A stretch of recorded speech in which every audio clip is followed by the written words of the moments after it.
If you don't learn to spot this deception, you'll keep making decisions based on carefully crafted lies. So what exactly is Simpson's paradox? It's named after Edward Simpson, who described it in 1951, though the concept was actually discovered way earlier. Simpson's paradox is when a trend appears in different groups of data, but disappears or reverses when these groups are combined. This isn't just mathematical trickery. This is a fundamental problem with how we interpret data. Let's demonstrate this in an example. We're getting into the most commonplace data scientists get burned by this, an A/B test that straight up lies to you. Imagine you're testing a new checkout button, variant B, against the original, variant A.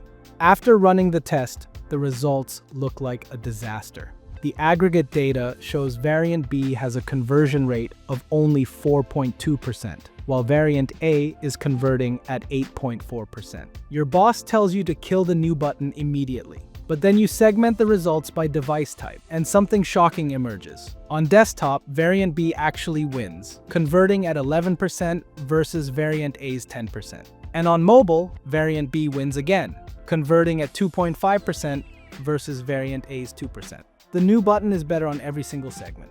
So how can the overall result be so terrible? The culprit is a botched, uneven traffic split. Variant A, the control, received 80% of its traffic from high-converting desktop users and only 20% from low-converting mobile users. But variant B got the exact opposite. Only 20% of its traffic was from desktop and 80% was from mobile. Let's do the math. For variant A, 80% of its traffic converting at 10%, plus 20% of its traffic converting at 2%, gives you a weighted average of 8.4%. For variant B, 20% of its traffic converting at 11%, plus 80% of its traffic converting at 2.5%, gives you a weighted average of just 4.2%. The aggregate result wasn't just misleading, it was the complete opposite of the truth.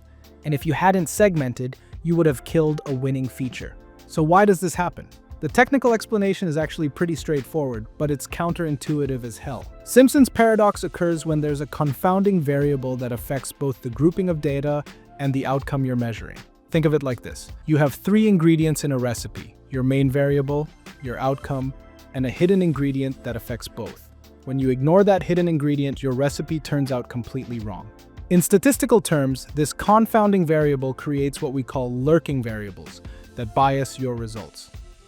In our A/B test example, the confounding variable was device type, which had vastly different conversion rates combined with the uneven traffic distribution. This was the hidden ingredient that completely skewed the results. The key insight is that correlation at the aggregate level can completely disappear or reverse when you account for these lurking variables. This is why modern data science emphasizes the importance of causal inference and not just correlation analysis. Now here's why every data scientist needs to obsess over Simpson's paradox. It's lurking in every corner of your work. Customer segmentation. Your premium customers might look less valuable in aggregate because they're concentrated in low-margin product categories. Machine learning model evaluation. Your model appears to perform better overall, but is actually worse for every individual demographic group. This happens all the time with recommendation systems. They look great in aggregate metrics, but fail spectacularly for minority user groups. Dashboard reporting is where this gets really dangerous.